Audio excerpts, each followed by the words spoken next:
You armed? Armed and ready, sir. I'm packing. Who is that guy? Put him on speaker. Pilot, identify yourself. It's me, Russell Case, sir. I told you I wouldn't let you down. Just keep those guys off me for a few more seconds, will ya? Okay, Echo 9er, Echo 7. Take flanking positions. I want you to look after this guy, okay? All right, boys. Let's give Mr. Case some cover. Gentlemen, let's plow the road.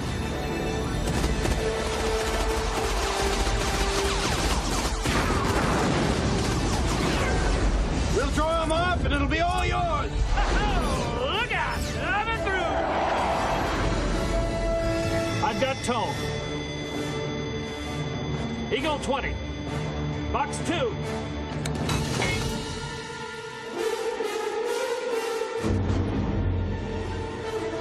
Eagle 20. Box 2. It's jammed. It won't fire. Damn it.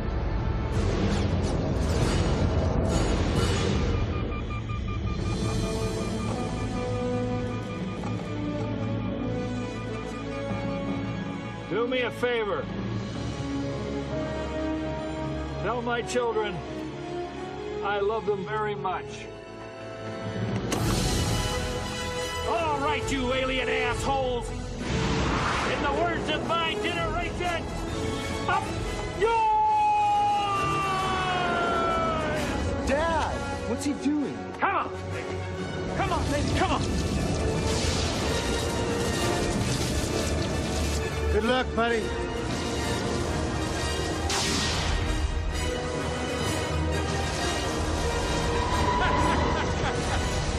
Hello, boys! I'm back! America, fuck yeah! Coming again to save the motherfucking day, yeah! America, fuck yeah! Freedom is the only way, yeah! Terrorists, your game is through, 'cause now you have to answer to America, fuck yeah! So lick my blood and suck on my balls, America, fuck yeah! What you gonna do when we come for you now? It's the dream that we all share. It's the hope for tomorrow. Fuck yeah! We got 'em. Fuck yeah! Walmart. Fuck yeah! Fuck yeah! No, we're supposed to be talking about a movie that's only exciting for the first 30 minutes and then it becomes boring as shit. I ain't heard no fat lady. Get the fat lady. You're obsessed with the fat lady. Just get out of here. Real talk. No, real talk. Let's really call it what it is. In Independence Day, the movie is exciting for the first 30 minutes. Surprise, folks. We just started. Ha! Oh my Nice. God, we did. Hey, everybody, it's the 4th of July. Actually, if D does this correctly, you're hearing this on July the 2nd. That means 2 days. The aliens will come. Hey guys, you gonna do Independence Day Resurgence? No, we're not. No. No, we're not. No. Here's, again, to give you the cut and dry of it, Resurgence is basically Dean Devlin loving Robotech, and he just, that's what his movie is. Independence Day Resurgence is fucking Robotech. I have never seen such blatantness in the plot point of Robotech in a live action movie. That's basically what Robotech was, Resurgence was. And plus, I don't need to see, and I do not need to see an after image spec of what was supposed to be Vivica Fox falling into the smoke of They nothingness. did her fucking character so dirty in the sequel. No. You know what? You want to know what it really was? If I could put up 2 puppets of me and Chris, this is what it'd be. Hey, D, I got a question. Are we going to do Resurgence? Me. And that's how that Hey, and I did respectfully Chris, look see? at D and was like, you know what, D, you're right. Let's not do that. Hey, Chris, you see? I can make fun of myself.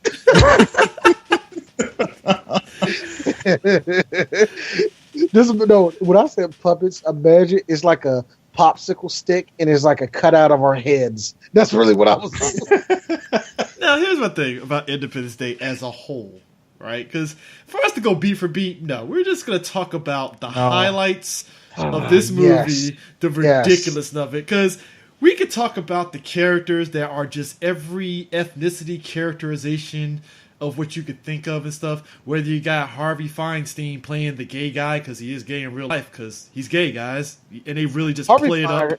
Harvey Firestein, real talk. If I was a gay man, I do not want to date him, but I would love to be friends with him. Oh my god! Oh my god! Oh, Dwayne, how you doing today? Harvey, all Harvey is to me I is feel like I'm sorry. I was just gonna say, it's funny that you were mentioning you want to be friends with him. I want to be friends with him, but at the same time, I can never take him seriously because every time I talk to him, and I would say this, I would say, bruh, I just can't. I feel like I'm talking to Beverly Bighead. Nigga, see, this is why you are my best friend, Eris, because I was thinking the exact same thing. It's talking to Bev Bighead. That's all it really is. Or Dr. Girlfriend. When I heard Thank him you, talking, Dr. Girlfriend's another one. Thank you. when I heard him talk in the movie, I thought to myself, wait a minute. Is that the guy that does the voice of Ed, like a Beverly Bighead or Rocco? And then, then of course it went back. I mean, it came back to me right away. I'm like, wait a minute, no, that's Charlie Adler, so I know that's not him. Yeah, dude, I think Harvey Firestein, it's amazing how he got ingrained in pop culture not just because of him being on the gay scene, but just how much people know him and love him and talk about him. And it just seemed like a weird blip on his resume. You'll see Independence Day. That just has to be weird. Yeah, and I mean, and the thing of it is, it's like you have him, you have Judd Hirsch playing the Jewish dad to you have Jeff Goldblum being equally as Jewish. Yeah, I mean, and again, they definitely play off. They very much feel like realistic father and son, to be quite honest. And it's kind of funny. I think there's the two strongest actors in this movie are actually the two stars, which is Goldblum and Will Smith. They come off the most charismatic, and they actually come off the only time you really have fun with the movie, because Goldblum is still Goldblum. Like, Dad, can you just drive down the road? But the funny thing is, the crazy part is, and I was recently on an episode where we were talking about on another podcast, we were talking about Jurassic Park, and we were like, what's funny? Jurassic Park was the start of the Jeff Goldblum stuff, because prior to that, he was a very serious actor. He really was. And I know most people... There was not a lot of Goldbluming in Fly at all. Yeah, that's what I'm saying. Most people go back to The Fly. I'm like, no, because even in The Fly, he was still playing it straight in that movie. Even though, like, when he was starting to do the transformation into the actual Fly, he was being weird, but it wasn't the Goldblum weird that we know and love from Jurassic Park onwards. So it's the most reserved you will see Goldblum, Deep but cover. you'll still see Gold. Huh? No. This is the most reserved you see him do, but it will still slip out. Will be Law and Order Criminal Intent. Yep. Where he was on there for 2 seasons, but even though he kind of played it reserved, every now and then, that will come out because he can't help it. He really can't help it. And Goldblum is one of those actors who is really naturally charismatic, where I think it's just because of his smile, to be honest with you. Yeah. I think Goldblum has this smile about him and this look like he's about to say something. Either it could be, it's a weird thing that, because Christopher Walken has this same ability, except Christopher Walken is almost on the level of Gary Busey. Somebody dropped him on the head not too long ago, and nobody's look. When Christopher Walken did that Fat Boy Slim video, that's when I was like, well, there you go, Christopher Walken. Well, But again, Christopher Walken has this charm about him where he can do silly shit like that and get away with it. But then again, like I said, then the Gary Busey comes out of him where he just says, "You know what I want? You know what I want? Ice cream. I had ice cream like when I was a kid. Yeah." It's like wait, like Charlie. Chris, we were talking about, whatever. Put it in the movie. Yeah, put it in the movie. But the funny thing is that you have them. Then you got Will Smith being Will Smith, just very charming. Will Smith, now that I think about it, he's only had 2 speeds: drama Will Smith and Will Smith. Yeah, There's only two species of Will. So 6 Degrees of Separation and Pursuit of Happiness, drama Will. And then Bad Boys and Independence Day and all this other stuff where it's just Will Smith being Will Smith. And then you get Fresh Prince Will Smith. Which is the same. Actually, I think that's the same one. I think it's just like I think that's just a more lighter version of Bad Boys Will Smith. Yeah. Like Bright Will Smith is Will Smith dipping into drama Will Smith, which that version of Will Smith where Will is trying to kind of act but at the same time be charming, that never works. And here's the thing. And DJ Sue, you'll agree with me. The only time that kind of worked was I Am Legend. But that's the only time that kind of worked where Will wasn't all the way acting dramatic, but he had to just for the sake of the movie. He had to. Yeah. So it's a weird thing that kind of doesn't work with Will, in my opinion. Yeah, Pursuit of Happiness is probably the one movie I could say his dramatic kind of role was like at his best. Even though I think it's a bit overrated because his drama to me comes off like Jamie Foxx's where he's forcing it because it's like, all right, dude, I get it. You really, really want an award. I can't knock it. You know what I mean? I'll take that over Concussion, honestly. You know, I finally see Concussion. Tell the truth. Son. Yo, Will, who let you talk like that the entire movie? Boy, if I was any part if I had close African in my blood, I would be pissed. I remember Mo was telling, because I remember when I first started talking to Mo, and we were talking about Concussion, and Mo was like, "Yo, fuck that accent." I was like, "Hey, dude, Mo, I'm not even from Africa, and I can agree with you wholeheartedly. That accent sucked."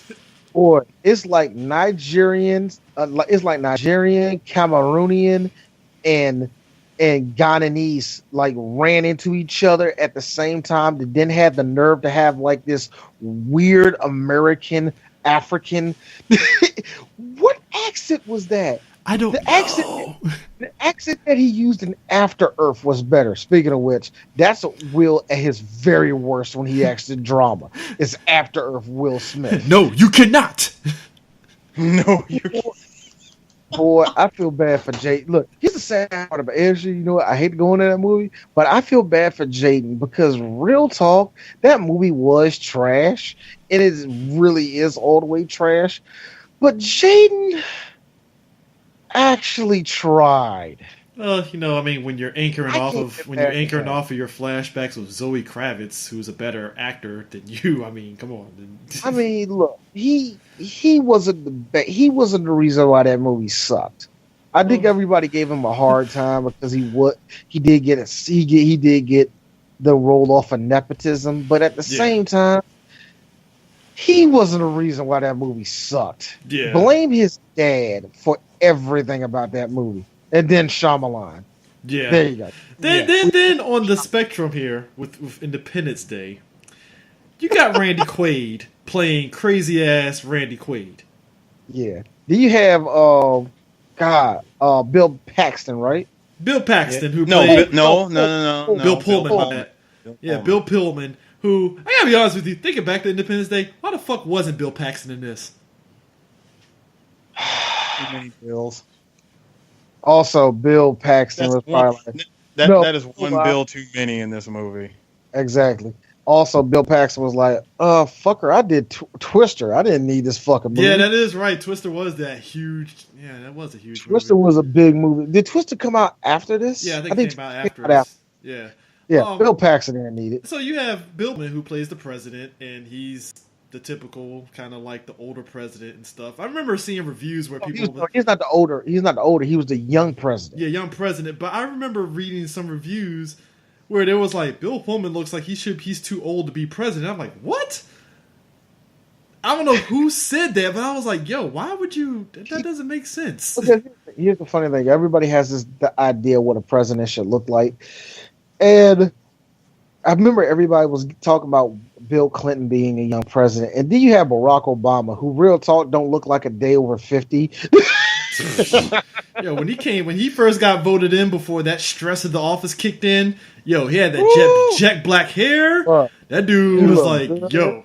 Look, how you like the fact that Obama left the office and got his 6-pack back? That's amazing, Man.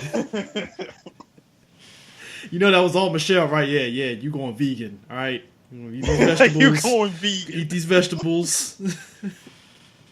I need that 6-pack back now, ASAP. So we ain't going to look. He said, "Look, we leaving the White House. That means no more Ben's chili bowl. We getting on this vegan diet."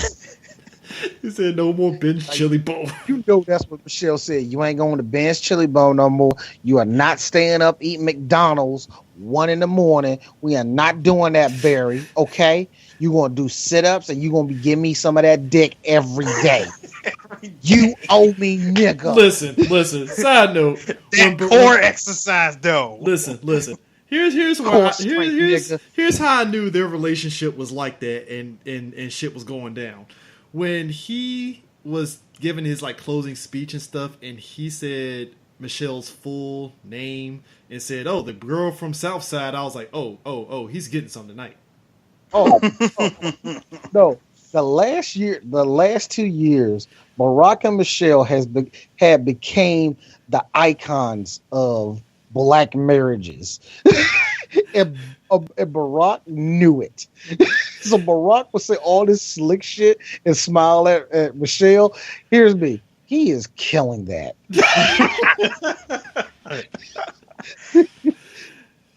And look, and on some real shit, and even if he ain't, he knows that he can. There's power in this. Power in that, man. Like, Jesus, man. But here's the thing. So his president is basically getting kind of worked over by, the typical Washington media and stuff, news media and stuff, because the way it sounds, he was a shitty president. Yeah, basically, they might as well just say, President Whitmore is a pussy. That's basically what they called him. He was a pussy. How you like the McDonald's group in the beginning of that fucking movie, man? Now, hold on. Now, don't you like how they try to put blame on the presidents in these movies? Like with Independence Day, they were already saying this president ain't shit. And then you look at Deep Impact, and Morgan Freeman as the president was getting blamed for shit that he had no control of. No. It was all good just a week ago with Morgan Freeman until that asteroid was coming. Yeah, the asteroid was coming, and they look at it, and everybody's looking at him like somehow this is my fault. No, they did the same thing to who was that? Danny Glover. Oh, Danny Glover got the worst because that shit actually flooded. They give me what was it? Day after tomorrow. Was it not? It was the Mayan calendar bullshit. 2012. 2012. Yeah, that was the one with Danny Glover. Speaking of which, made by Roland Emmerich. Roland Emmerich. Hal Emmerich. Hal Emmerich. Holy shit! God, you gonna blame fucking Otakon for that? I'm about to say, bro, if this was Hal Emmerich, that might have been a more interesting movie. Would it? It would. It would just be Jeff Goldblum crying over his dead sister that he wanted to bang. That all it would be. No, but hold on. Hey, he'd have built Metal Gear Rex. I'd have got that. Yeah. I can't complain, Eris. Would have got in the movie and I'd have been happy. But what's okay? So it may be just because he has people around him that are better writers. I don't want to go in on Dean Devlin because I watched 2 of his shows, Librarians and Leverage. So it's like, no. You said it right. He just have better writers, and I think Dean Devlin, why he's not bad. Dean Devlin has no idea. He has some interesting. He has no ideas. He has interesting ideas. He has the same thing, Chris. Because he has interesting ideas with premises. But like I said, it goes back to what I said. When you have good writers like Stargate, he took a movie that just, at least to me, it's like, okay, there's some ideas here, but it's just fucking convoluted as fuck. And he somehow managed to make not just one successful show, 2 spin-off shows. Maybe because, and this is just an idea, maybe he's lazy.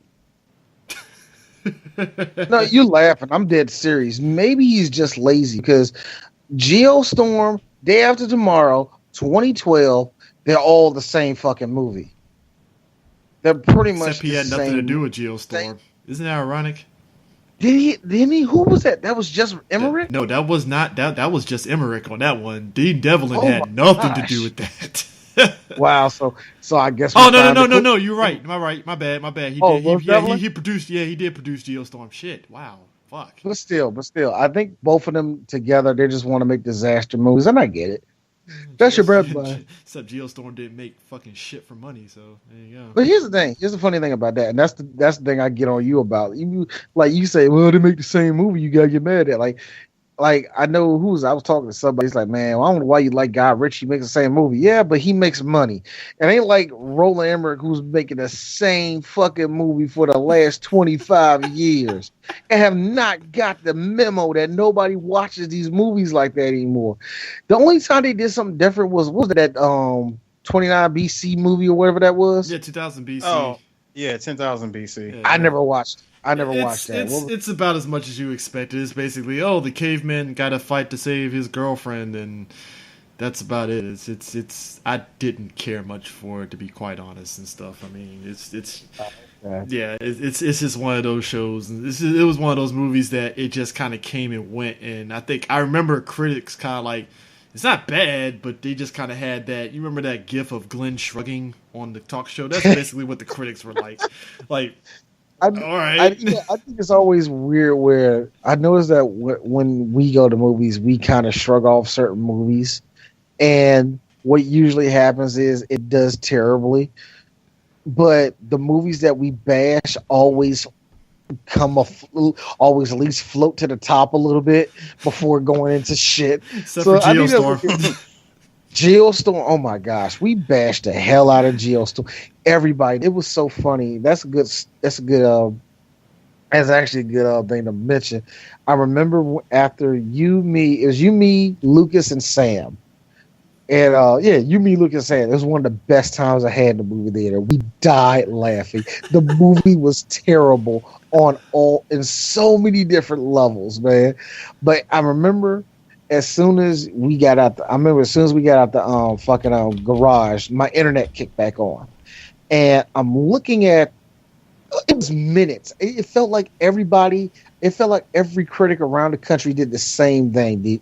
So everybody sat outside the movie theater for about 20 minutes to talk about what the fuck was that on screen, and hopped on Twitter at the same time, because as soon as I hopped on, there were reviews popping up everywhere saying, yo, this movie's terrible. And somebody explained laid it out saying that, the studio knew this movie wasn't going to make no money because they did X, Y, and Z. Whatever they make is what they're going to make. Nobody got paid for this. Only people got paid for that. It was one of the, it goes to the line, one of my favorite jokes ever on Dave Chappelle's show when he was doing deaf comedy poetry, where he was like, when the power goes off in white people's house, they panic. It goes to black people's house, we plan it. Yo, they knew they weren't going to get no money off of this movie, and everybody got their cut already before it even came out.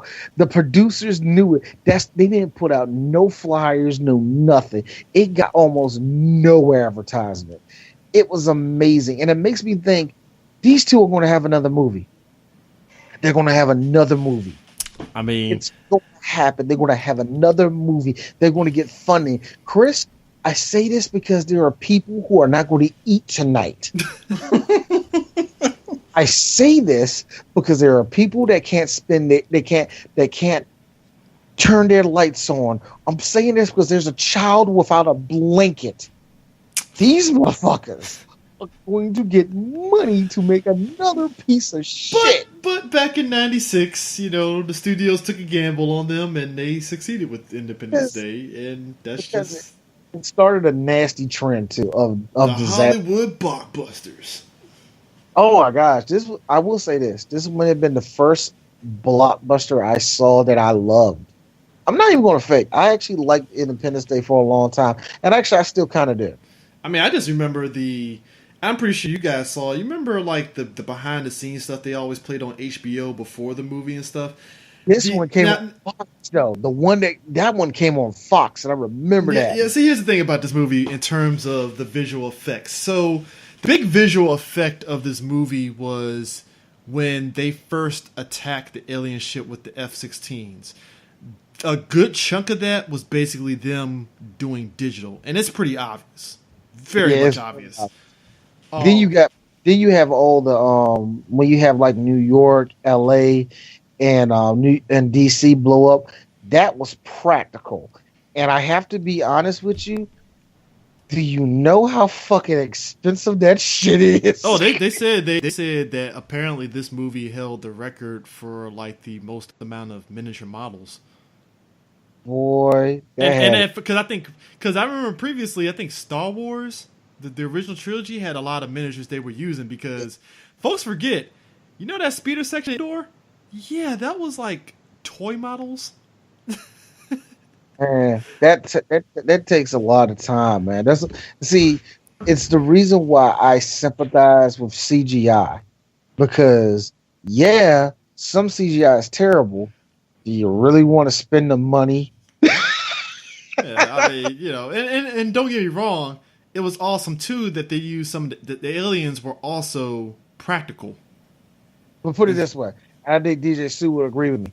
There's Falcor in practical effects, and then there's if they made Falcor CGI. Listen, let me tell you something. Yeah. Let me tell you something. Yeah. If you put me in front of that Falcor puppet, I would literally be freaked out. I would too. Yeah. And I think that's a good thing that you get freaked out because they're like, you're making a creature, your reaction to it, the scope of it. You know what I'm saying? And that's not to say that they don't make good CGI like that. It's just that we have a lot of people taking the cheap route out of doing it. Mm-hmm. But then again, I say that, but we did see Falcor in the next 2 movies after that, so. Hey, he wasn't bad first of all, he wasn't bad in the second movie. In the second one, you're right. He wasn't. The second one, he wasn't bad. In the third, actually, the first 2, he was good. It was that third one. The hell was that? Jack Black is evil. Yeah. Third one, here's freaking Jack Black. Young evil Jack Black looking like damn Dark Side Phil. Jack Black looking like Jack Black looked like everything bad about Generation X in that movie. The only thing that's missing is a Jolt Cola and him saying extreme. Jolt Cola, good Lord. And I hope he's listening to us, Mr. Pornay. Look at Jack Black in that movie. That's how I imagine you in 1997. And if you say that's how I looked, you are my white boy for life. You already are. I'm just saying. Just kicks it up a notch. That's all it is. Kicks it up a little bit. Just spices it up just a little bit. Now, what makes the movie funny to me was like, so apparently, and this is what had me rolling. Dean Devlin said that they initially got the support of the U.S. military. Now, this is not uncommon because the military does pop up in a lot of movies and stuff. Particularly if you watch the Transformers movies, that was a big deal. Apparently, the military looked at Dean with the fucking cornet face when they heard that he was gonna put Area 51, and they was like, yeah, no, dog, we're gonna have to not be in this movie. Are you serious? Because of the Area 51 references, they was like, yeah, we're not doing this. Nope. So here's my thing. They didn't just say no. They said hell no. Yeah. Okay, here's my thing. I get it. Area 51 is where we test out all of our new shit and all that stuff. But you made it look way, way more suspect. We was like, no, we can't talk about that. I mean, when you have Brent Spiner and then you got the dude up in Air Force One that was being the sniveling, brown noser to the president, like, see, president, don't do this. And I'm like, oh God, why? What are we doing here? You know what I thought was funny? You know what I thought was funny was when they got to Area 51 and my man at the gate was like, "Mr. President, welcome to Area 51." The way he said that, it felt like, dude, you're not opening the gates to fucking Disneyland. Hold on. Like, this is you buried the lead on that one. I like the fact that it was Judd Hirsch that was like, yeah, Area 51, you guys got that. And everybody's like, hey, son, sir, I know you're old. Yeah, but Area 51 does not exist. And the president. Yeah, I know the president said, look, there is no such thing as Area 51. There is no recovered spaceship. And in comes my boy. Mr. President, that's not entirely accurate. And dude, even as a kid, I laughed. I was like, well, that's a thing. Dude, here's my thing. You think that would be, look, if aliens attack the Earth and all the rest of that shit, and they're just going to hide the president and not tell him about Area 51 at all, you would think that'd be the first thing. Hey, yo, Prez, okay, check this shit out. Area 51, you think that'd be the first thing they bring up? No, but you remember the president, I think, no, not the president, but I think what's his face? Secretary of State, or was the Secretary of State? The general. The general was the first one. Was like, hey, dog, if you had told us this shit when they first landed on Earth, we probably could have prevented this shit. I hope you know that, right? Yep. That's my thing. What did you benefit of not telling the president about the aliens that you kind of knew were on their way in the first? Well, you know, he pulled the G-34 classified shit on the general, and the general wasn't having it. G3, you know, I think you got that wrong, CJ. You mean G14 from Rush Hour? Yeah, G14. Yo, he pulled the G14 classified on the general, and the general was looking at him like, nigga, please, get the fuck out of my face, dog. I hate you so much, Chris. I hate you so much. You're like G14 classified, son. Yo, the general was not having it, man. He's like, nah, dog. No, not today. I hate to take a line from Family Guy, but I'm about to do it. Hey, everybody, that's Robert Loggia. Let me spell his name. Robert. Hey, it's Robert Loggia. O as in, oh my God, it's Robert Loggia. B as in, Brett, look, it's Robert Loggia. Who, by the way,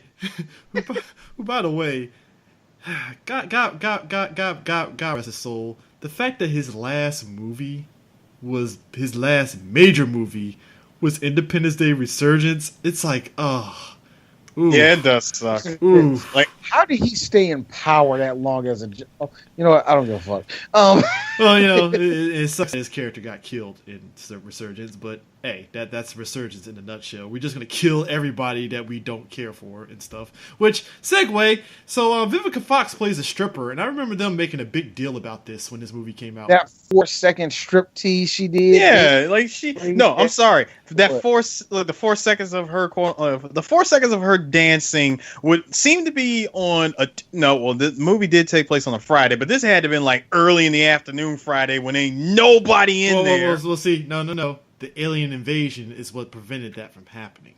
And I like the fact that she went to work during an alien invasion. Thank you. Let me make this real. That's like me going to work. If alien invaded now, you think my ass is going to work? Nope. Fuck no. Hey, yo, Chris, you coming in to work? No. Did you see alien ships out there? No, I'm good. Nigga, did you not just? Okay, you know what? Thank you, Chris. And I hate to get off of Vivica Fox's titties, but Vivica, there was like almost one point of you being in this movie. But anyway, I do have one big beef that I always had with this movie as a kid, and as I got older, the Neil deGrasse Tyson just bubbles up to the surface. So you mean to tell me that the aliens came to Earth? Use your own signal against you. Use your own signal against you. No, here's the best part. How did they sneak up on you? Well, they got rid of remember they said they got rid of the satellites. So that's how they were able to. No. Something that big, Chris? I don't. Well, they did say that they came on the other side of the moon. Oh yeah, you're right. They would have caught that too. We would have seen them. Yeah, they really kind of fucked that up. I know how they got. No, first of all, I know how they got in. They snuck in through the clouds. Go home, Chris. Go home, Eris. You're drunk. No, they did. You saw that shit. Everybody was wondering what the hell. What's this supposed to look like? Where are they? They didn't see nothing. They didn't see nothing. No, I'm talking about how did you not know them niggas was at Jupiter? How did they get to the moon and all of a sudden, like, what the fuck is that? How did you? You just now got a signal by the time they got to the moon?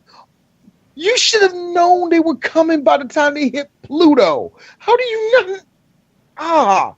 Oh my. So it's like you have this happening. I mentioned Randy Quaid. Randy Quaid is a drunk crop duster who has, I guess, he adopted Native American kids. I'm guessing. No, I think that they were just half white. It doesn't matter. That plot point goes nowhere. Except he's sister does the only human thing in this movie. She wants to lose her virginity before the aliens come and kill them all. And I'm like, you know what? That's real. It's very realistic here. I mean, it's like, hey, look, if I'm gonna die, I'm gonna have to break my virginity right here. Let's go. Let's do this and stuff. And so Knock me up. So it's like his whole angle is he's this crazy crop duster farmer who got taken by the aliens. But the thing of it is, the movie makes it try to angle it like maybe these are the aliens that took him, possibly. I forgot what the line they said to him in the early part of the movie about when he went up there, they ain't let probe you now. He said they ain't do any sexual thing to you.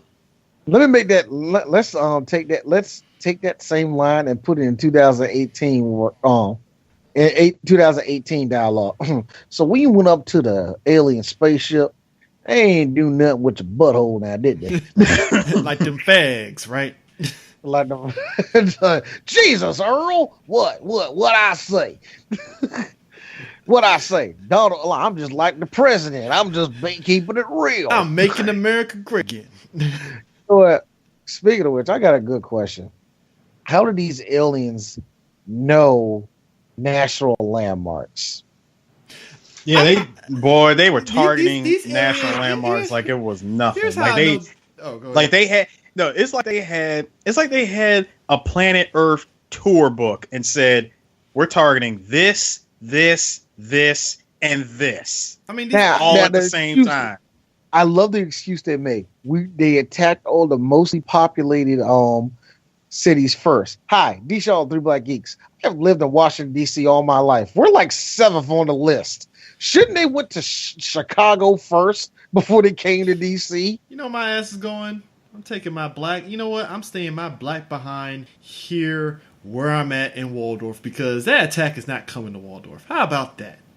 I'm fine. I'm perfectly fine. I like how they no. Next thing, hold on. Like what CJ doesn't realize is that the blast radius that's going to hit when they decide to strike down at the National Harbor stretches down to Waldorf. Shit. Actually, no. That's a great response. Shit. No, actually, the blast radius they said was only like 4 or 5 miles or something like that. But here's D's question. Yes, D again. Those blast radius, shouldn't they be like almost on the same level as a nuke hitting the city? I'm just saying. You would think that, but since this is alien technology, they kind of just get a pass. And second, if I were to bring in Professor Frank, I would say these people here will instantly be killed, but the people in this round radius here will experience a slower, more horrifying death. And why people inside the ring is this Moe's Tavern? Oh, dear God, no. So it's like, so they go to all these national landmarks. I think was it blew up the Sphinx, my nigga. They blew up the Sphinx. Dude, the pyramid. Dude, we saw at the end of the movie when they're killing the aliens, you see a couple of damn, Egyptian, I guess the Royal Egyptian Air Force are fighting the aliens with the pyramids are fucked up in the background. I'm like, yo, so they just like, yo, fuck your pyramids. Like, yo, what the fuck? The ship crashed into the pyramids, but hey, hooray, we succeeded. It's like, okay. How about the African tribesmen that were running in victory over their defeat against the aliens? Which begs my question: how the hell did y'all take them out? First off, if you watch Independence Day Resurgence, the African warlords rolled in there and regulated on them. Also, he's just going to say it. You know why? Eris? Wakanda. Oh, see, I knew you were going to go for that. But this was long before. You know what? I'm not even going to go there. I'm not going to go there. No. I am not going to go there. Hold on. I am not going to go there and mention at that time, right around the same time that this movie was coming out, that Hollywood was, I think it was both Hollywood and Wesley Snipes were playing with the idea of making a Black Panther movie in the mid-90s.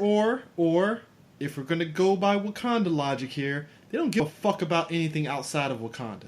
All right? So I'm just saying. Also, just real talk, that was T'Chaka's way of saying that this is the one time we'll help out Africa. This is the one time that we will help out Let's Africa. be real. Look, if you watch Black Panther, again, Killmonger is evil, but he did bring up a good point. I mean, your black brothers and sisters out here, they were enslaved and shit, right? I mean, we were all black, right? Right? No? Shit. Y'all got all this technology, all this shit.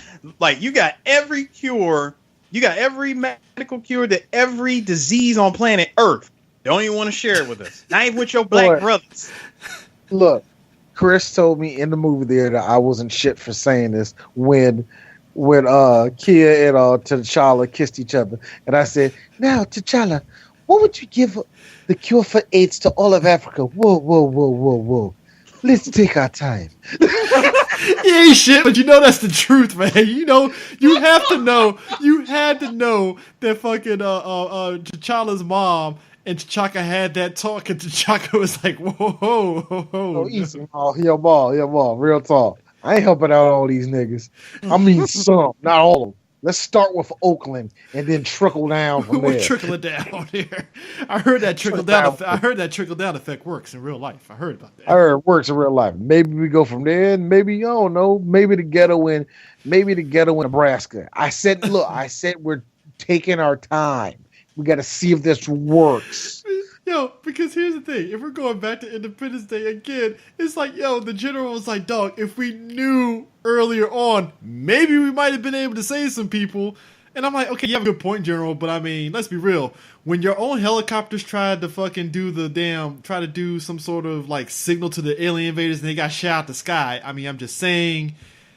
Boy, they did that should have already been a clear signal that these motherfuckers ain't friendly. Oh, which by the way, they actually filmed that scene at Andrews with the helicopters flying off. I do remember them filming scenes at Andrews Air Force Base for this movie and stuff. They did.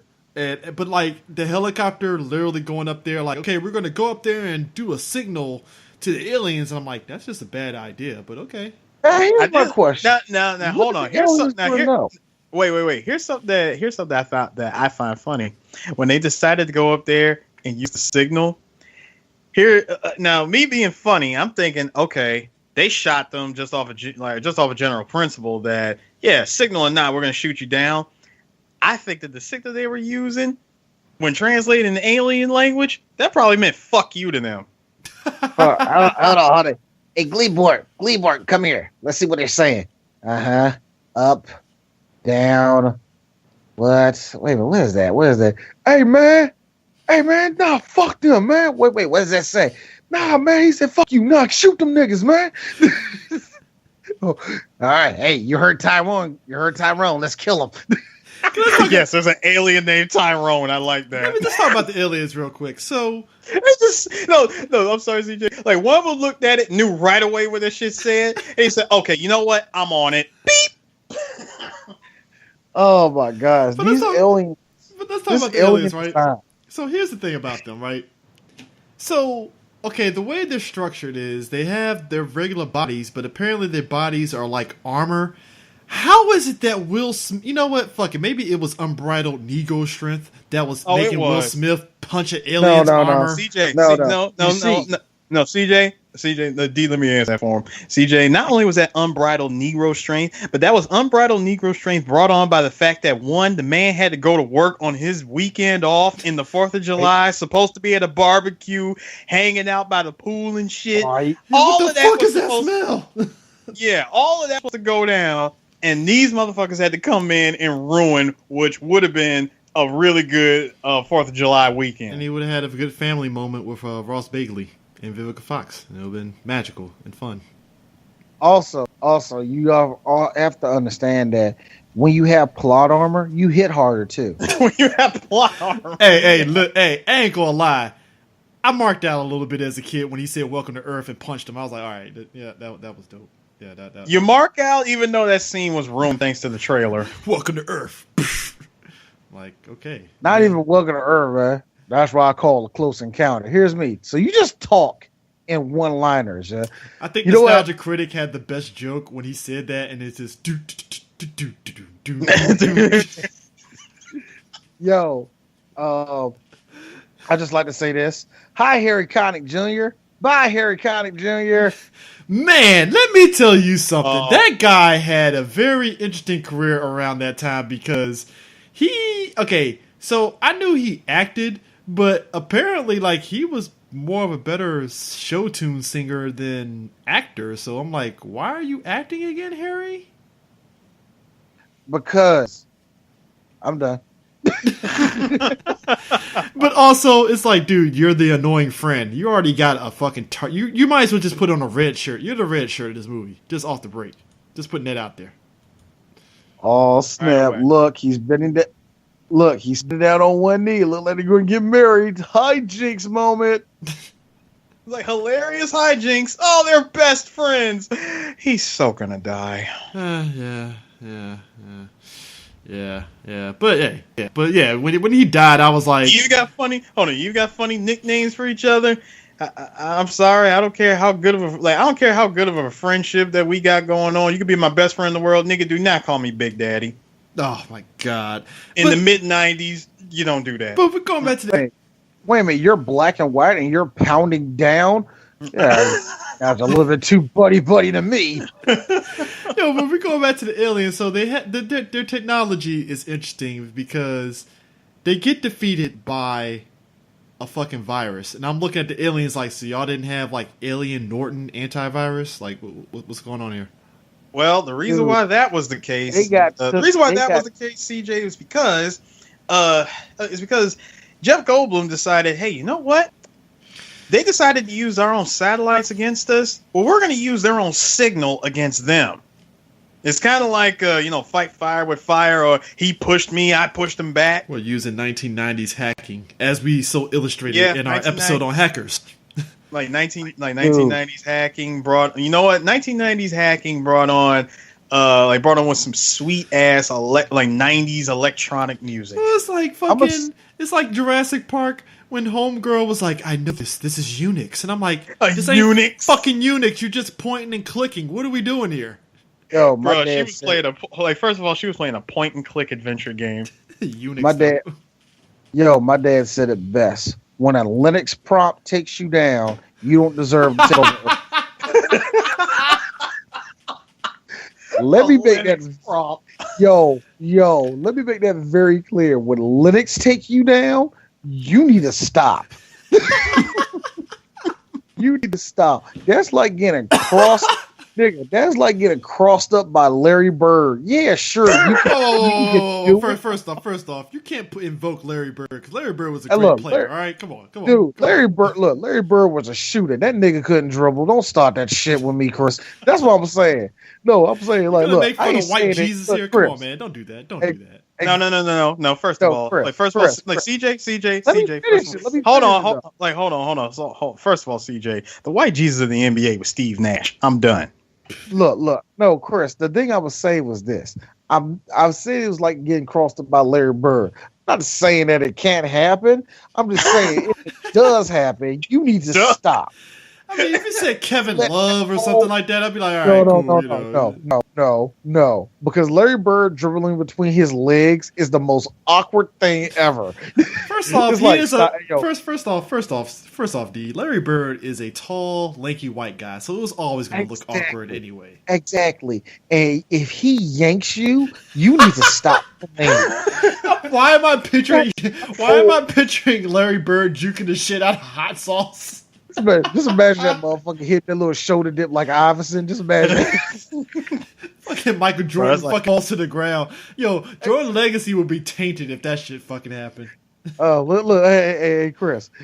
Hey, Chris, it should be because, Bird swept them twice in the playoffs, but, nobody talks about that. Anyway. That's like getting crossed up by Charles Oakley. Oh, shit. Oh, man. Charles Oakley, non-dribble ass. Charles Oakley, the only thing he was good at was blocking and rebounding. and his added addition of choking out people. Right in there.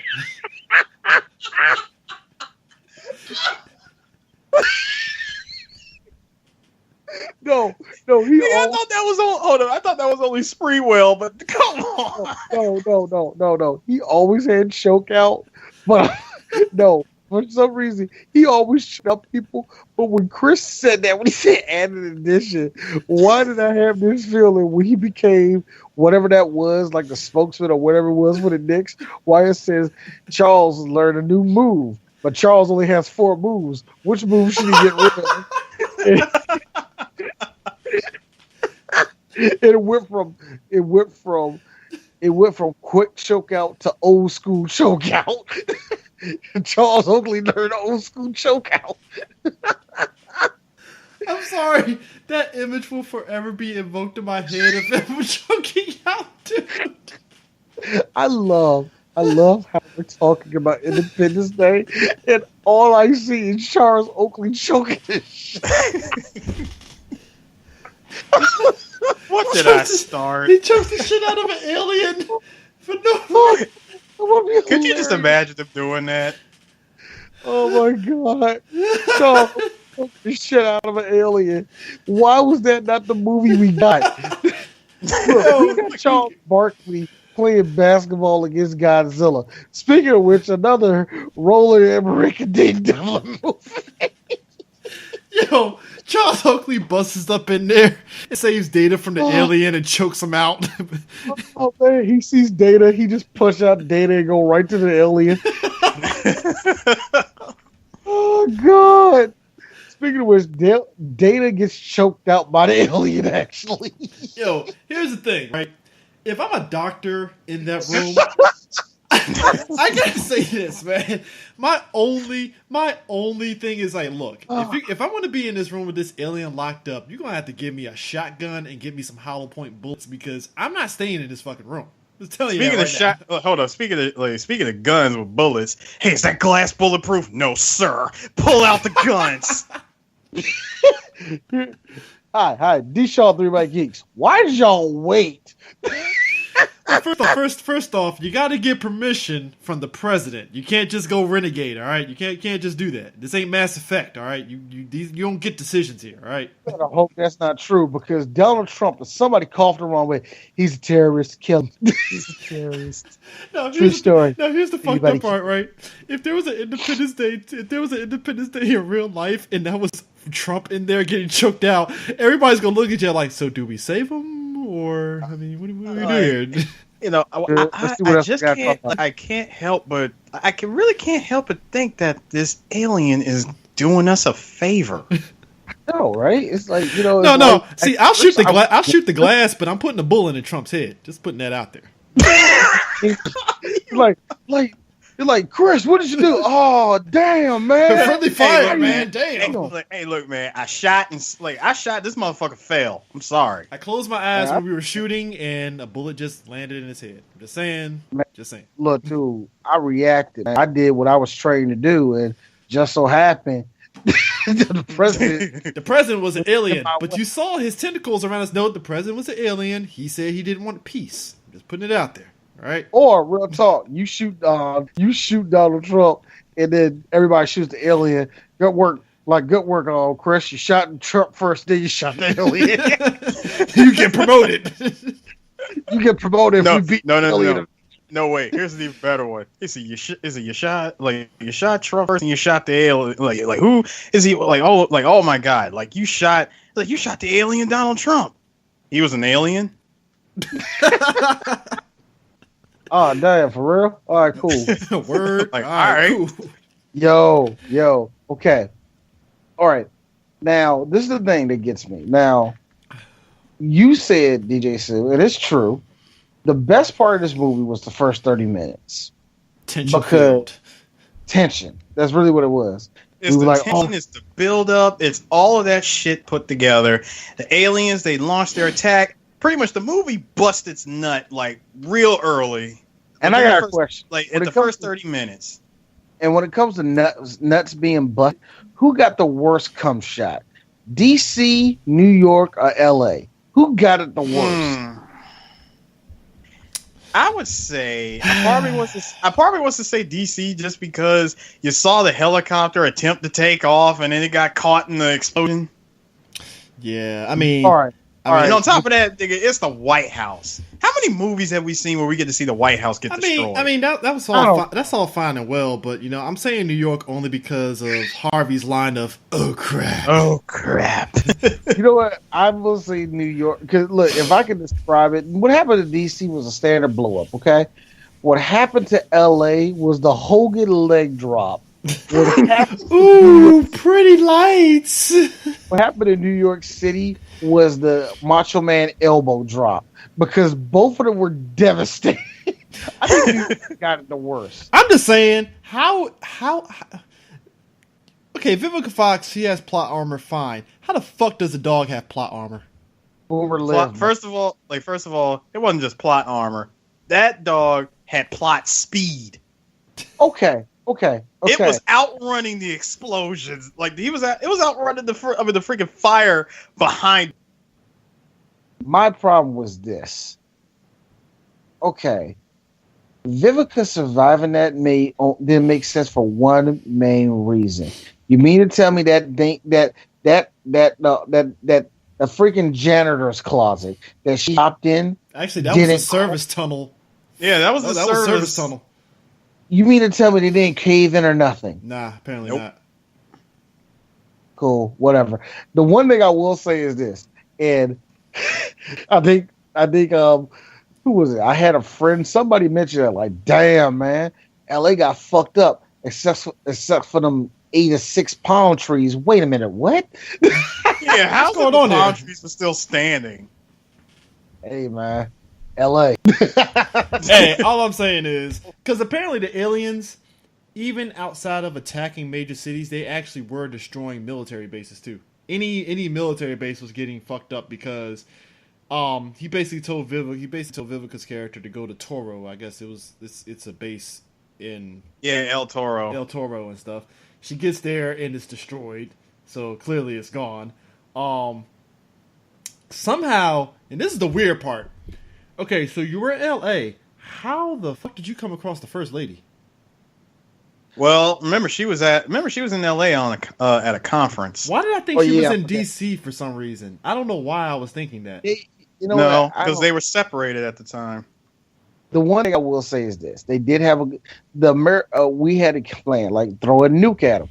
Hi, these y'all 3-Bit Geeks. Why was that was my favorite second move? Why was that not your second flipping move? No, D, here's the thing. First of all, even if they did throw a nuke at it, what we saw the first time they decided to throw a nuke at it, that would have been the results.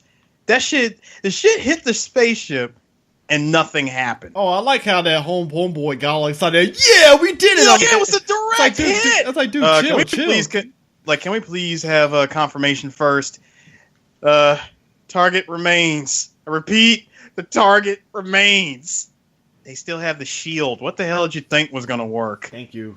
Well, we got some bad news. Number one, the alien ship is still here. Number two, all of Houston is now radiated now. Yes, yeah. 50 years of fallout. Sorry.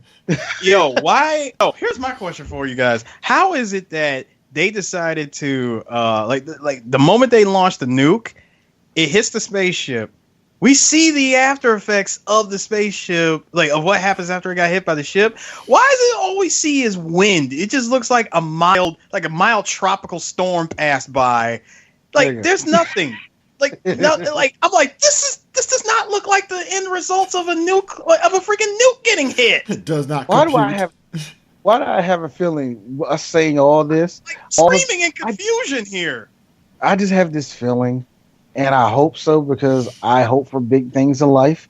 I hope the person that's hearing this right now is a person named Neil deGrasse Tyson, and he's saying, that's an excellent question, Eris. And you know what? This whole movie is filled with that. It's filled with question upon question and science being broken at every turn. You know what's a very interesting thing about this movie? And he says something that we didn't think about. We're like, damn, that's amazing. Look, no, here's Eris. Damn, man, that's amazing. Here's me, Mr. Tyson. you're really, really smart. Here's Chris. Why did you marry a black woman? Ain't that about a bitch? So what's your thing against black women? It's like, Chris, why you out of pocket? I ain't out of pocket, nigga. I'm just asking the question. He out of pocket. How about that? Shit. How about that? Shit. Thank you, Chris. He out of pocket. I ain't got shit to do. Anyway, but no, I really have this. I have this feeling like this movie just refuses to use real science. But then again, it's space aliens. So what do you want from it? I think. But you know what? The one hype thing I did like about the movie was the fact that they did try to fight the aliens, and the aliens just straight up washed them. Man, listen, like I said, that whole dogfight was literally, and I think the general said it best, we literally just ran a campaign that only lasted 5 minutes. Yep. They whipped their dick out and slaughtered all of y'all. There wasn't a chance, man. And then I just like the fact that everybody hobbled over. Somehow everybody made it to Area 51, which made me think convenient. Clearly. Because who knew that Randy Quaid, who was in the middle of the freaking nothing Arizona, made it to Nevada. Who knew that Will Smith somehow dragged that alien far enough to make it to Area 51? Who knew that Vivica A. Fox just happened to run into who ran into the First Lady, and just so happened Jeff Goldblum, ex-wife, girlfriend, worked for the president. Yeah, ex-wife worked for the president. Basically. Wow. And he also, his character had given up drinking basically too. So and also too, Jeff Goldblum knows the president from back in the day when they were all in college or some shit like that. Oh, not just that. No, the lore, the Roland Emmerich lore of this movie is that these two knew each other and they were not friends at all because he went after the president and punched him in the head and had an actual fight because he thought that he was having an affair with his wife at the time. Mm-hmm. Yeah, because it's funny too when he finally sees him. He's like, "This motherfucker," And I love how he looked at it like, "Okay, I do not have time for this. Why is he here?" Oh, you know what? Me personally, with all that going down, here's me. The last thing on my mind is a petty argument I had years ago before I was the president. It's like, oh shit, you here, man? What you doing here, bro? Look, just say somewhere. I'm not going to be like, I got into a fight with him back in '89. I'm gonna still be mad about it. I'm still be mad about it all because I thought that I was having because I thought he was having an affair with my wife. Rob. Look, I gotta do it again. Hi. These show are 3 by Geeks. E.T. is about to fuck y'all. Why are we? And Jeff Goldblum's dad in the movie had me rolling because when he heard the line, you walked in the room and punched him in the head. You punched the president? Thank you, Judd. Thank you, Mr. Hirsch. No, it's time for me to use a line for Phyllis. It's time for pity and security. Here's the thing too. All right. So Brent Spiner's character, Dr. Oaken, right? I just love how he's so excited about all this shit happening and not having a care in the world of how shit outside is fucked up. Because that's how geeks are. What? It's amazing because all the little gizmos and lights and everything turned on. It's like, no, all the little gizmos and lights turned on as soon as these guys came back. The last 24 hours have been really exciting in here. So you guys don't have windows or nothing, huh?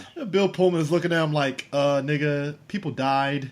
It's like exciting. People out here dying y'all ain't got a TV. Y'all ain't got a TV in like the break room. Well, he did say they don't let them out much, so. Yeah, I mean that's still not an excuse. That's still I'm still terrible. I'm like, terrible sir, writing. Like, sir, you have the internet. Well, 1995 internet, but you know. It doesn't matter. Dude, It's the internet. damn, and look. your Area 51. You have no Well, excuse. they have top of the line, Yeah. so you're right. You're right. You have Top of dude, the they have line. T3 connections. T3 and T1 connections. Hold on. It's 1995. So how far? It was How 96. far? Can, So 96. So how? So what was top of the line? DSL DSL. I mean, it's fast. or satellite. They have satellite internet. satellite internet has always been garbage since its inception. Ugh. Hey, look. At least they can download a whole album in 5 hours. In 5 hours, they can. Hey, you know what satellite internet consisted of? Hoping to God that it's a clear signal when you sit there and point that dish in a certain direction. That's Gotten better. I heard it's gotten better, but better is like it ain't so much. it's the shit I took 56K yesterday. better, I guess. Like this, it ain't so much. It ain't on the level of the shit I took yesterday was better than the shit I took today. It's more like, all right, y'all, look. I know that somebody took a shit in this room and it stank. All right, but I have chewing gum. How does that make it better? Look. Hey, Eris. But are you going to say no to a stick of gum, though? Well, it depends. Hold up, it depends. If it's juicy fruit, no. If it's fucking yipe stripes, fuck no. No, it really depends on the gum. Now here's the thing. Did y'all like the? And you should give. And first of all, you should give me credit for using for pointing out a '90s chewing gum. I was really scared to say you was going to say extra, and you were going to say that was the gum you wanted. Like, extra, my nigga? What are you, a white woman? And I really thought you was going to say extra. I was like, wow, Eris, are you a white woman in 1991? What the hell? Look, even I forgot about extra for a moment. Thank you for reminding me. I got some. I got which shockingly is my favorite gum is Winter Fresh, and I thought they stopped selling them. They still sell them places. I feel like nobody sells that no more. Whatever. But anyway, I got some Winter Fresh. I looked over. I saw Juicy Fruit. I never liked Juicy Fruit. The greatest lie that. I'm sorry. I was just gonna say real quick. The greatest lie that Juicy Fruit ever told was coming out. What was it? The long lasting Juicy Fruit, and it doesn't last long at all. Who told them that? I saw Doublemint and all that. And the other one I saw was Big Red. And then right beside it was Extra. And that shit was piled to the top. And I'm like, of course it is. Nobody wants it. No one wants Extra. I mean, Extra is neck and neck with the fucking rainbow, the rainbow zebra fucking gum is the shittiest gum to chew ever. They even still make that thing. Mm-hmm. Do they still make fruit is fruit stripe, by the way. Mm-hmm. Fruit Do they stripe. Still make Yeah, they still make Fruit Stripe. Still make that Why? garbage. What? Yo, for real. That shit loses flavor after exactly 5 seconds. It's right there. It's right there on the heels of Juicy Fruit of losing flavor. I've never seen a gum lose flavor that damn fast before. To me, that's like having sex with Black China. Oh my God, look at all the flavors. Good. What happened? What happened? God. Oh my goodness. But like, you know what? And I'm surprised that that's like, considering how very loosely they played with the science in this movie. When they decided, like, when both Will Smith and Jeff Goldblum's character go up into the aliens' mothership and set off the virus, and then they decided, okay, now that the virus is uploaded, let's go ahead and head home. But before we do that, let's drop off the package, which was another freaking nuke. They decided to drop that off. My when it got they got stuck inside of one of the one of the holding spots inside the ship, and they were trying to get themselves loose. I was looking at well, you know what? Why don't you just get out of the spaceship, get yourself some chewing gum and some tinfoil and aluminum siding, and there you go. Just get yourself loose. Because everything else, because you used every other bullshit option in this movie and it's worked. Yeah. You know what? Here's what I think about that. The thing that really got me was, besides, Windows ME taking them down. Windows ME, the Millennium Edition. Dude, the one thing that gets me is that I have no idea I have no idea why that. Look, when that spaceship flew up there and they just let him in. Here's me. No aliens there. Hey, Gleeborg. Yeah, you see that old model spaceship? Yeah. I don't think that's suspicious, do you? Nah, that's not suspicious. Hey, Tyrone, you think this is suspicious? Nah, nigga. Hey, Tyrone, think this is suspicious. We should just let it in. I mean, I like their answer was basically, all right, here's what we're going to do. Instead of just, just blowing up the ship and just, whatever, yeah, we're going to send 3 ships to just hover outside the ship and stuff and not do anything. Yeah. And I'm sitting there like, so you guys, are you going to board this ship or what? I will say this. The ship itself, I like the design of it at least a little bit. It did look like it was alien-like. Mm-hmm. But the one thing I didn't understand is that the cockpit and all that, it was kind of like, I don't think an alien would fit in there. You see how those aliens look. Why would they have that type of, you know what, fuck it, whatever. It doesn't matter. I mean, but the thing of it is, too, is that, okay, so essentially they fly up there, they shoot the nuke, and they got 30 seconds to get out of there and stuff. And we get the typical Jeff Goldblum, must go faster, things like that.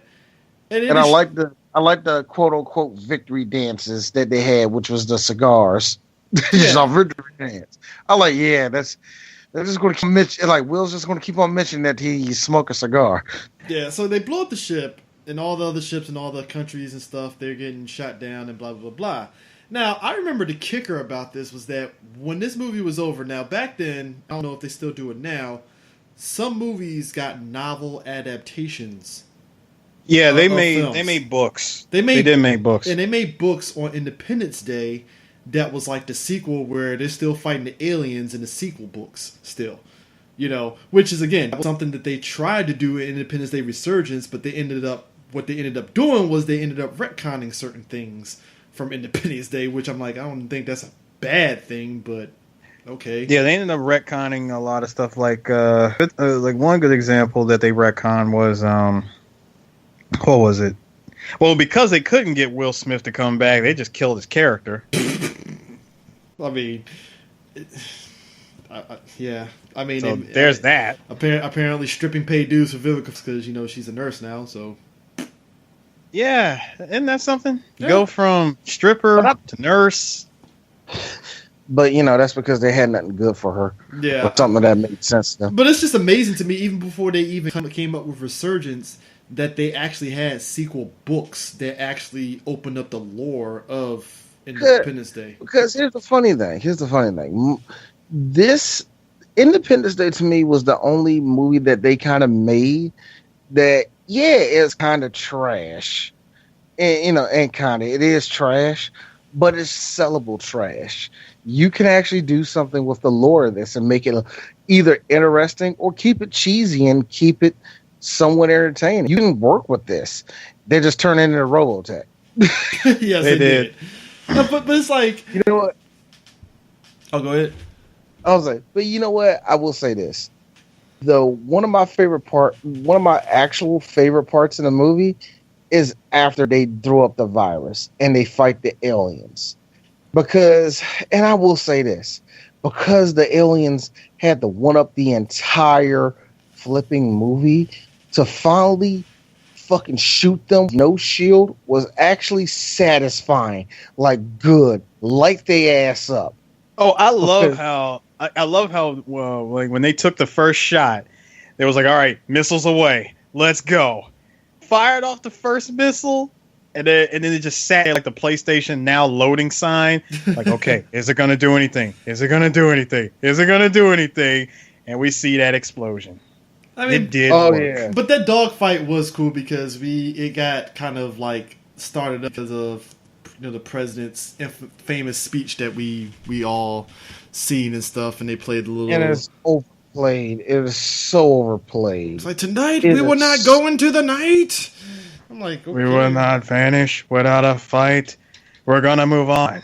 We're gonna survive. Today we celebrate our Independence Day. Random white guy saluting. Random white guy. Yo, hold up, great use of B-roll there. Yo, look, they play that in every freaking baseball park across the nation when there's a game on D's the one Independence. guy at the stadium's like, so alien invasion hitting or nah? What's up? Nah, you know what I'm like? You know what I'm like? What, D? I'm taking a knee. I'm taking a knee. Oh, what? How dare you take a knee to President Whitmore? You know he's fictional, right? Doesn't matter. Oh, this motherfucker fictional, right? Like shit, yeah. You know what? Real talk. Then you know that'd be hilarious to show everybody just like sitting there listening to the president talking. You got that group of black people there taking a knee. Like what? What? We know after the invasion over, y'all just gonna lock us up again. Brent Spiner pulls The hell do I need to be happy for? Brent Spiner pulls Fuck, I Brent Spiner pulls his character pulls the All Lives Matter. Well, come on, guys. Do you really have to kneel? Brett, you forgot. Hey Chris, you forgot. Brett Spider caught the Charles Lee. My bad. The Secretary of State ends up pulling like, come on, guys. Do we really have to kneel? No, Lord Judd Hurst, but aren't we all the same human beings? Like, stop, dog. We're not doing this. Actually, you know what? That was actually a nice line where he was like, I'm not. He was like, I'm not Jewish. He's like, we're not all perfect. So just putting it out there. You know what? Yeah, you know what, Chris? That just made me realize something. That better not happen. You know why? Because every person that knows you're like if all the white people know you're down for Black Lives Matter, the second aliens shoot up everything, they're going to turn to you. So I guess all lives matter now, huh? It's like, no, Terry. All lives doesn't fucking matter, all right?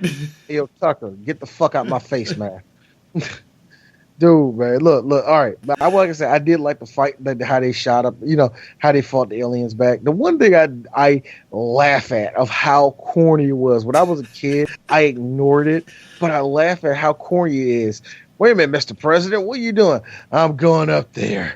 Remember, I used to be a fighter pilot. To me, that is on the level of Mike Hagar taking off his shirt and taking on the gang members. Like, it is so stupid. But it was supposed to show inspirement, and I'm like, okay, that's fine. Which, by the way, it is. But you know what? No, to me, that shit went down. It's like, yeah, you see, the United States president, he did that. Saddam Hussein, what did you do, nigga? I stayed my ass at home and let the army do that shit. Why the fuck? Can you imagine? Somebody's like, I guess we gotta contact Saddam and see how he's fighting the aliens, and then Saddam is like, oh, we have RPGs. Right? This is how we go. Oh my God, dude! Like Cold Wakanda. I heard they took him down already. Wait a minute, what? Oh, I mean, wait, look, Cold Wakanda. I heard they taken down. You mean Goat Country? Oh, they didn't tell y'all, did they? Never mind. I ain't say shit. Click. Just hang up real quick. Yo, man. Just imagine now, Prince Harry got to hop in the fighter jet now. He mad as shit. He gotta die for his really? country. I gotta die for fucking England? This is about a bitch. I don't want to die for nobody. But yeah, I thought that was so corny. They hop in the jet, gotta kill everything. But the one thing that had me rolling was like the realization. I think when Goldblum's ex was like talking to Bowman, it was like, hey, so are we protecting? He's like, yo, yeah, we're down beneath the ground. It ain't gonna hit us and stuff. He was like, so what's gonna happen when the aliens come to this base? And I'm like, so now you think to evacuate? Boy, you didn't think about this before the ship decided it was going to migrate over to Area 51? You know what? You know who I liked out of all the people. You know who I liked all the people that was there when I know it's skipping over the part I want to talk about, but after the president got out and everybody was celebrating, you see that one hippie looking guy right beside the president. I'm like, that motherfucker. He was probably the MVP up there. We will never know. They got special. But he took out enemies with bullets, not missiles, bullets. He was bucking everybody. Anyway, but that big old dog fight and all that rest of that shit. Then I just like how nobody had any missiles. I'm like, nobody. Not one person. Except for Randy Quaid and his shit malfunctioned. I do, Mr. President. Now here's the thing: in the original part of the movie, and this my God, original. And this is where I'm sitting back because there's actually a rough cut copy on YouTube. You can look it up, folks. So originally, Randy Quaid's character was gonna pop back up in a fucking crop duster with the nuke attached to it and fly into the ship and blow it up. I would have laughed.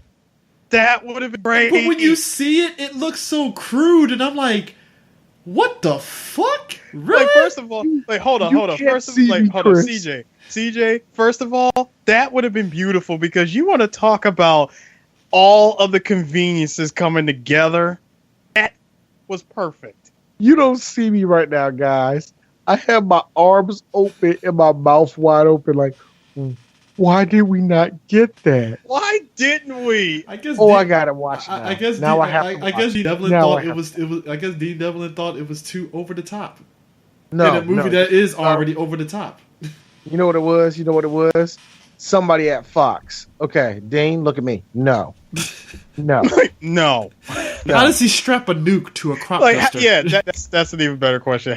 First of all, where'd you get the time to strap a nuke to the crop duster? Second of all, so he just flew up there and nobody tried to shoot him down. Third of all, do you not know how that looks? Here's me. Hi, D-Shaw 3 Black Geeks. Have you not seen this movie? No, but here's what made it funny though, is the fact that when you see the clip and you see his little crop duster weaving in between alien ships, I fucking died because I'm like, yo, is this really life? Is this life? Is this life? Oh my god, I gotta see it now, and I love it because his son hears it all. His son hears it all. Like, my dad's about to be a hero. My dad, who was a drunk, is about to be a hero, and he's the one to take him out. All right, you sons of bitches, I'm back. I'm like this, real talk. That's how Randy Quaid's gonna die in real life. I don't know how. He's just gonna ram something. Hey, real talk, man. If Independence Day came out as a video game, the Randy Quaid ending would be the DLC. Yes. Actually, I'm so mad at the Independence Day video game shit. I briefly rented that game at Blockbusters, and that was the most horrible Friday night of my life. No, I was so pressed to rent that thing, and it was garbage. Hey, CJ, hold up. I'm about to introduce some Clinton lore here real quick. I read that Clinton video. Oh, man, I did too. Yeah, that's that, folks. You gotta understand something here. Flying games up to that point in video games, the best competent one you got up to that was Microsoft Flight Simulator. Flight Simulator. To another extent, Ace Combat. Oh, was Ace Combat out in '96? Yeah, the Ace Combat games, they were out on PlayStation. Ace Combat was good. Yeah. You know what? Look, here's the funny thing. I think I hit my cousin up with a stop or my mom will shoot situation with that movie. With that game. You lost a bet. No. No, you got tricked into it. No. Other way around. Because I wanted that game so bad because I was such a fan of Independence Day. I thought, because I was a stupid ass kid, that the video game was going to be good.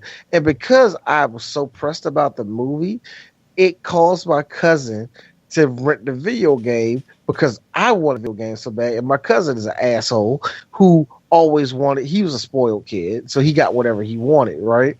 Like that. He rented it and then came back to me and tell me how garbage the game was, and he was mad at me. Son, I was Arnold Schwarzenegger. He was alone.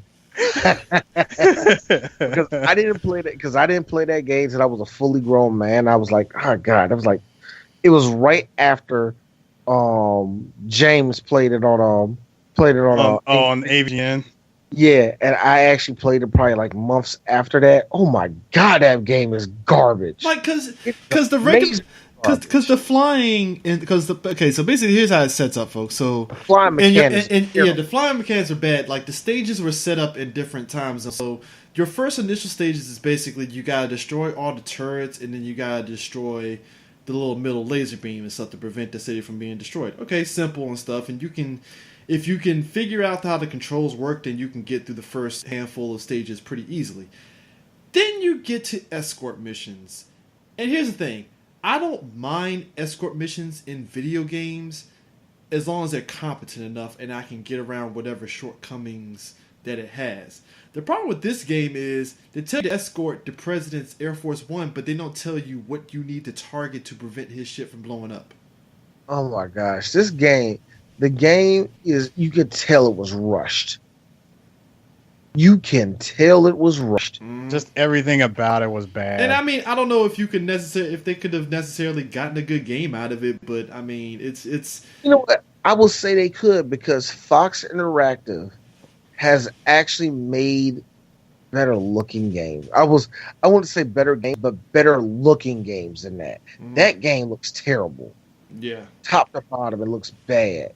And especially during the PlayStation and we're not even saying it looks terrible in like in retrospect. No, it looked bad even back then. Even back then it was just then it looked bad. It was definitely crude in and of itself. But I mean, but then again, that's the legacy of this movie. It was a very crude summer blockbuster movie that just did a lot of ridiculous stuff. And oh yeah, the one thing we have to say, we got to end this. Actually, I'm sorry.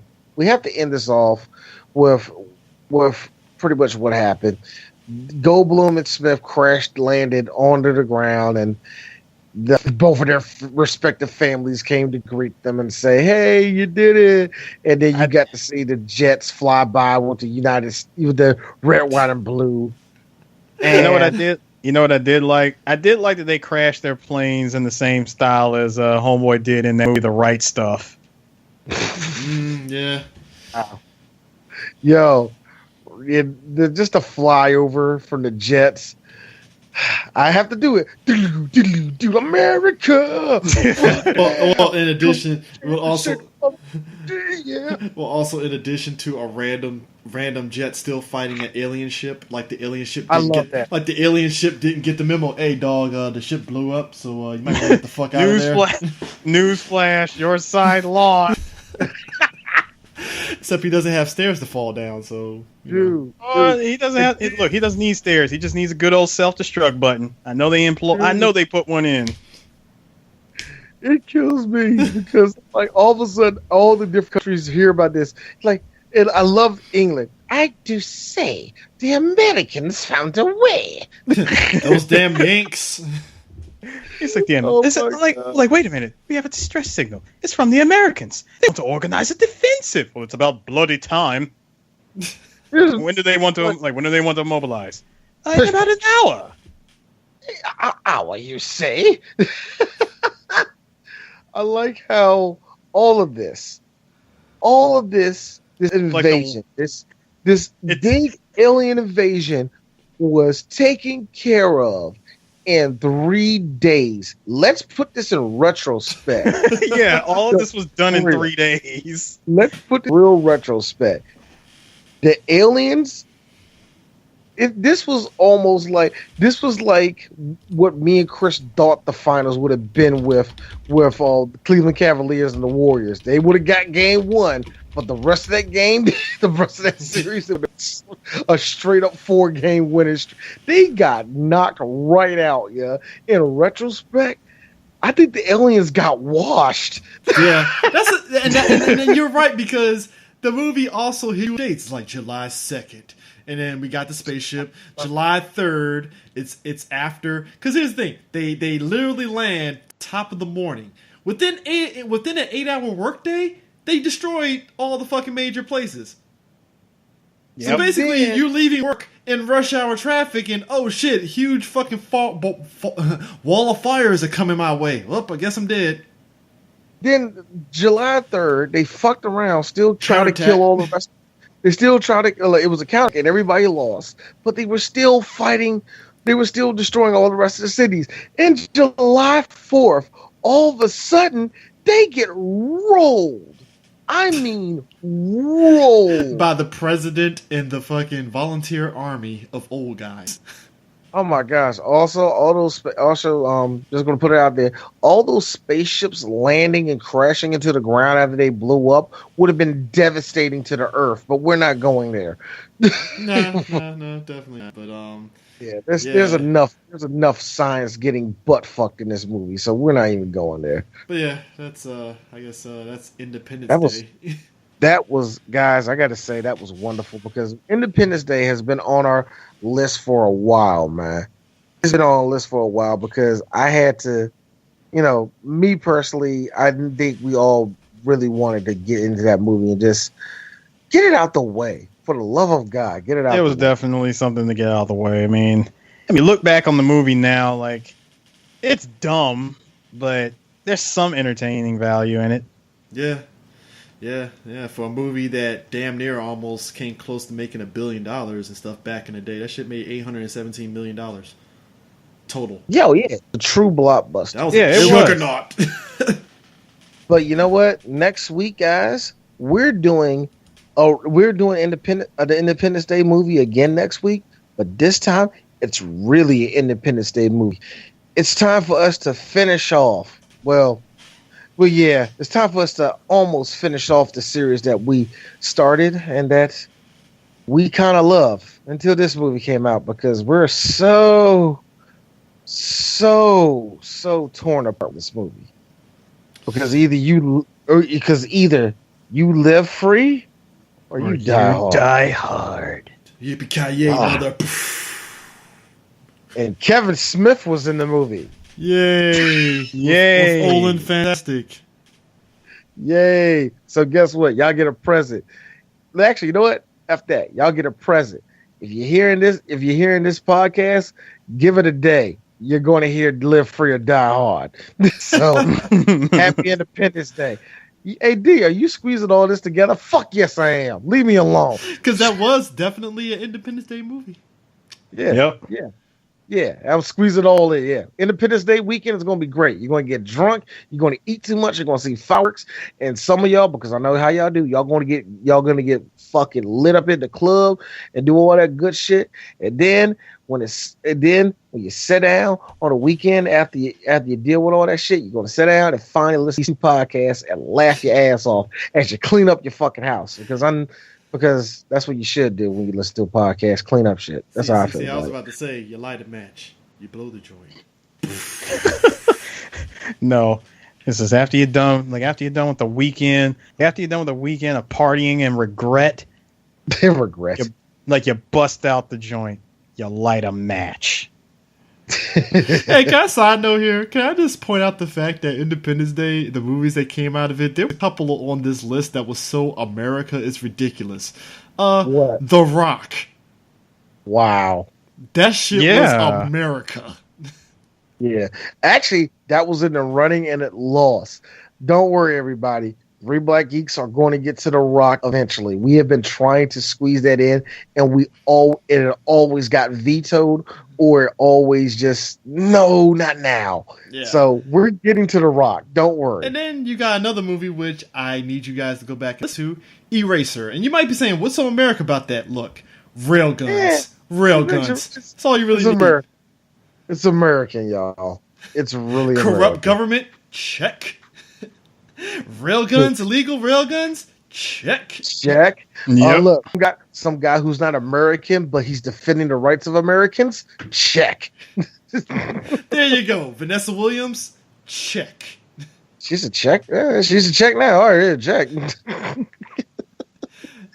Giving a line of, telling someone that they just been erased? Check. Man. One-liners. That is such an American pun. You have just been erased. Oh my gosh! Dude, you know it's bad. You know it's bad when he says you've just been erased. He had to tell him that shit over the phone.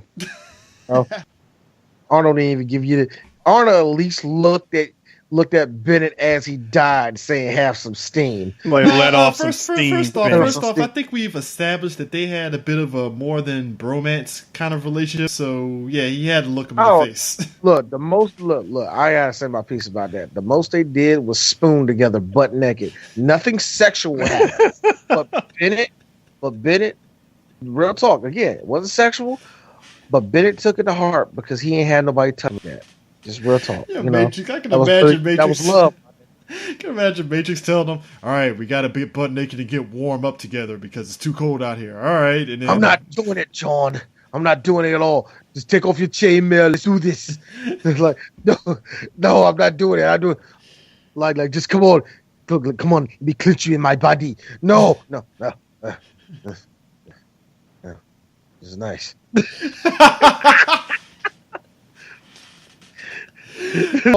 all of a sudden, like, keep trying. I'm sorry. What are you singing?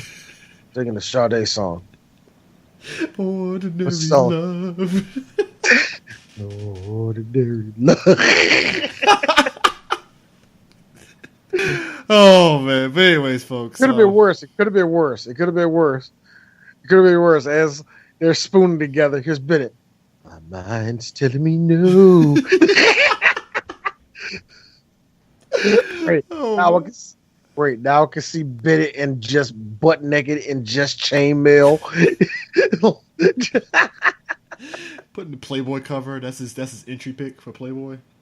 I don't see nothing wrong. What are you singing? Nothing. Just a little bit of bump and grind. What? Nothing. Matrix, is that your gun? Yes, that's my gun. Oh. Yeah, man. Anyways, folks. That's it. We will catch you guys. That is. Yeah, y'all. Peace.